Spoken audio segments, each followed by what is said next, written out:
ദുരന്തത്തിൽ പകച്ചു നിൽക്കുന്ന സമയത്ത് ഏതൊരു ഉദ്യോഗസ്ഥന്റെയും മനസ്സിൽ ഉയർന്നു വരുന്നൊരു നാമമാണ് രഞ്ജിത്ത് ഇസ്രായേൽ. തലച്ചോറിലെ ഒരു രോഗാവസ്ഥ പട്ടാളത്തിൽ ചേർന്ന് ജനങ്ങളെ സംരക്ഷിക്കണമെന്ന രഞ്ജിത്തിന്റെ ആഗ്രഹത്തെ തല്ലിക്കെടുത്തുകയായിരുന്നു. എന്നാൽ രാജ്യത്തിന്റെ രക്ഷകനാകാൻ ആ ചെറുപ്പക്കാരന് പട്ടാളത്തിന്റെ പേരും റാങ്കും വേണമായിരുന്നില്ല. തന്നെ കൊണ്ടാവും വിധം റെസ്ക്യൂ ട്രെയിനിങ്ങുകളിൽ പങ്കെടുത്ത് പരിശീലനം നേടി പറ്റാവുന്ന റെസ്ക്യൂ സാധനങ്ങളൊക്കെ വാങ്ങിക്കൂട്ടി ദുരന്തമുഖങ്ങളിൽ ബാക്കിയായ മനുഷ്യജീവനെ തേടിയിറങ്ങി.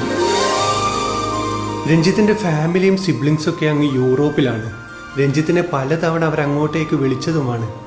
പക്ഷേ രഞ്ജിത്ത് തിരഞ്ഞെടുത്ത ജോലി ഇതായിരുന്നു. ഇതുകൊണ്ട് ഉണ്ടായതോ പല നഷ്ടങ്ങളും.